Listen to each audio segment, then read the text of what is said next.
Assalamualaikum warahmatullahi wabarakatuh. Halo Sobat Gerobakan Gokil semuanya. Sehat ya untuk hari ini ya. Nah Sobat semua, Pak Hasyim Hadijoyokusumo atau adik Pak Prabowo ini sudah menandai ya mahasiswa kemarin yang demo merendahkan Pak Prabowo dengan menyebut dengan kata-kata binatang ya. Pasti tahu dong mahasiswi tersebut, orang yang berhijab itu. Artinya ini sudah ditandai oleh Pak Prabowo dan mungkin sebentar lagi mahasiswi tersebut akan diciduk oleh pihak kepolisian.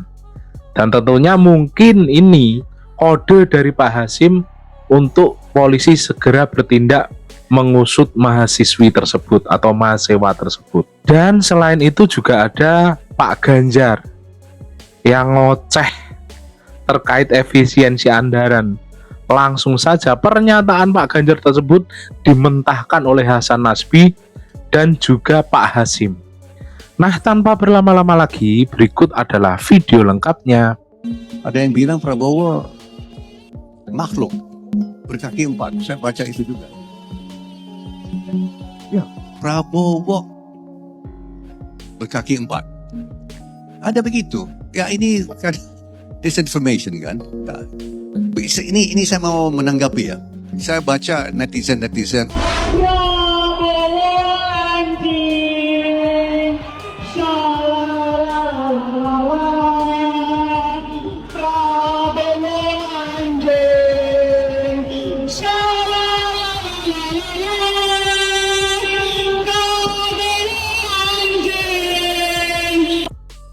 Bukan makan gizi gratis, yang dimana satu anak makan siang dan satu keluarga kelaparan. Dan ini adalah bentuk yang nyatanya akan kami lakukan dan kami lanjutkan untuk satu hal, turun ke jalan. Lawan Prabowo sekarang juga. Oh, batang gratis. Kita perlu bukan hanya makan gratis. Kita tidak perlu makanan gratis. Ada yang bilang kita perlu pekerjaan. Kita perlu pekerjaan. Kita perlu pendidikan gratis. Maaf ya. Ini Presiden Prabowo bukan hanya makanan gratis, perumahan akan menciptakan pekerjaan. Ya. Makanan gratis juga saya sudah buktikan kan. Dari 30 ribu dapur 1,5 juta pegawai. Tapi ini juga mendukung pengusaha-pengusaha menengah dan kecil.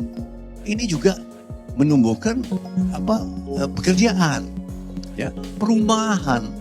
Kita sudah hitung 2 juta rumah di desa itu akan menciptakan 4-5 juta pekerjaan baru setiap tahun. Tetap 4-5 juta pekerjaan baru yang saat ini tidak ada, ya.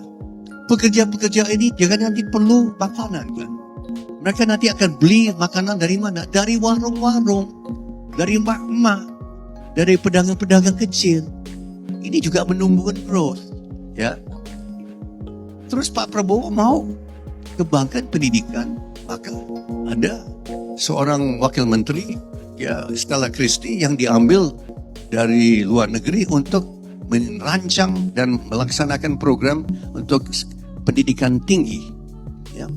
So ini it's not one or the other, it's everything. Ya. So saya kira waktu itu mahasiswa itu terpancing dengan disinformation Pak CT. Beasiswa akan dikurangi. Ya. Prabowo, ada yang bilang Prabowo makhluk berkaki 4. Saya baca itu juga.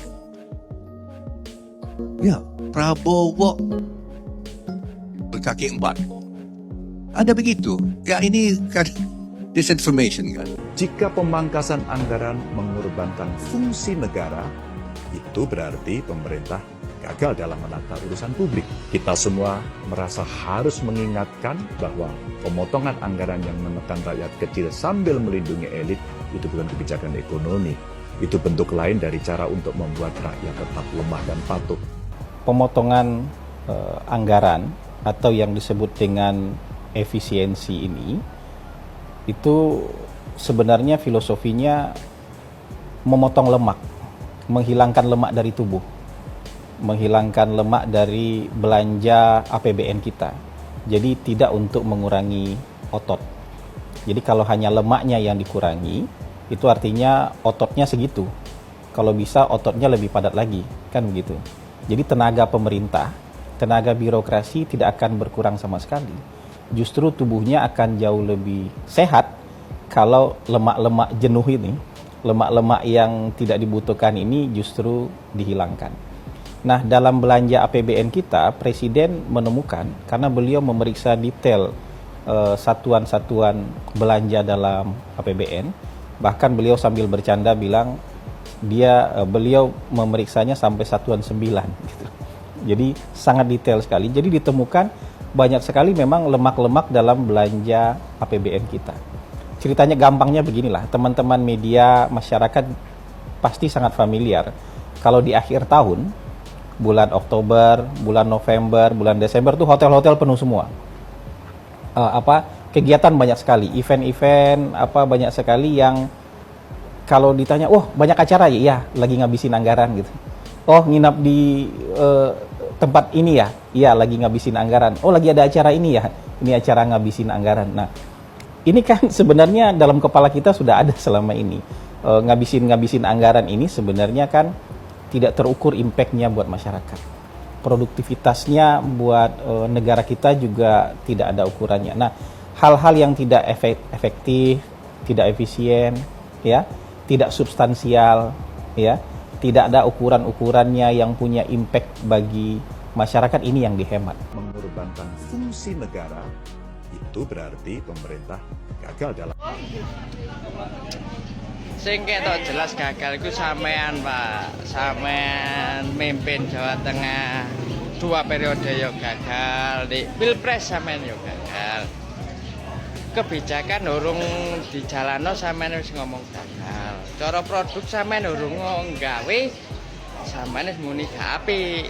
Nah, iku contoh-contohe wong sing gak iso move on teko kekalahane. Iki cuma pendapat pribadi.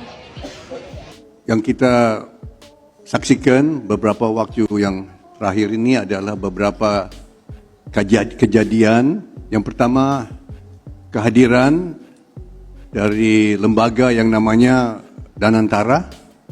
Itu beberapa hari yang lalu kita saksikan berdirinya Danantara. Saya bisa bersaksi bahwa berdirinya Danantara ini sebetulnya bagi Pak Prabowo sangat emosional. Kejadian emosional bagi beliau, bagi saya juga. Karena sesungguhnya Danantara ini adalah gagasan dari orang tua kami. 40 tahun lalu, tahun 80-an, terus 90-an. Sayangnya waktu itu pemerintah yang berkuasa belum begitu berkenan dengan gagasan orang tua kami. Tapi saya kira mungkin Tuhan yang tahu ya, yang terbaik untuk kita semua. 40 tahun kemudian anaknya, putranya Profesor Sumitro diberikan mandat oleh rakyat Indonesia dan diberikan kesempatan untuk mewujudkan cita-cita, impian dari orang tua kami. Dan Pak Prabowo emosional, dia emosional. Saya juga emosional. Kita diberikan kesempatan oleh Tuhan Yang Maha Kuasa untuk betul-betul berbuat yang menurut orang tua kami salah satu solusi untuk menanggulangi, mengentaskan kemiskinan, juga ketidakadilan yang dialami oleh sebagian dari rakyat Indonesia.